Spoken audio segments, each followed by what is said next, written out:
સુરત શહેરમાં પ્રજાસત્તાક પર્વની હર્ષોલ્લાસ સાથે ઉજવણી કરવામાં આવી હતી, ત્યારે કોંગ્રેસ પક્ષ દ્વારા પણ પ્રજાસત્તાક પર્વએ ધ્વજવંદન કાર્યક્રમ યોજાયો હતો।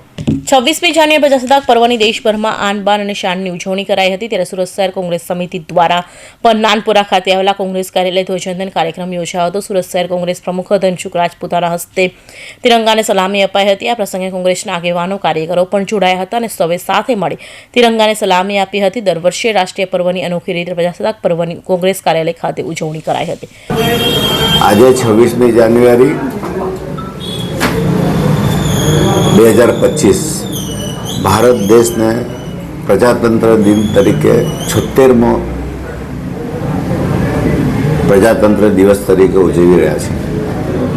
આજે સુરત શહેર કોંગ્રેસ સમિતિના તમામ સભ્યો હાજર રહ્યા અને ધ્વજવંદન કર્યું અને આજે હું શહેર દેશવાસીઓને સંદેશ આપવા માગું છું કે આપણો આ પ્રજાસત્તાક દિન જે છે એમાં જે સંવિધાનિક અધિકારો જે મળ્યા છે એ છેવાડાના માણસો સુધી પહોંચે એ માટેના પ્રયાસો અમે આપ બધા મળીને કરીએ।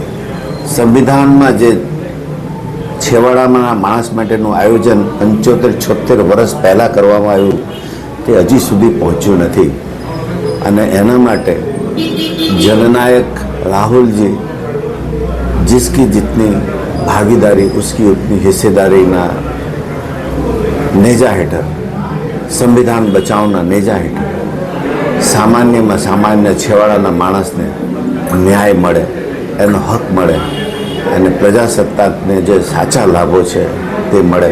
બાબા સાહેબનો જે સંદેશ છે કે મારા સંવિધાનની તારીફ ના થાય પણ મારા સંવિધાનનો અમલ થાય એ બહુ જરૂરી છે।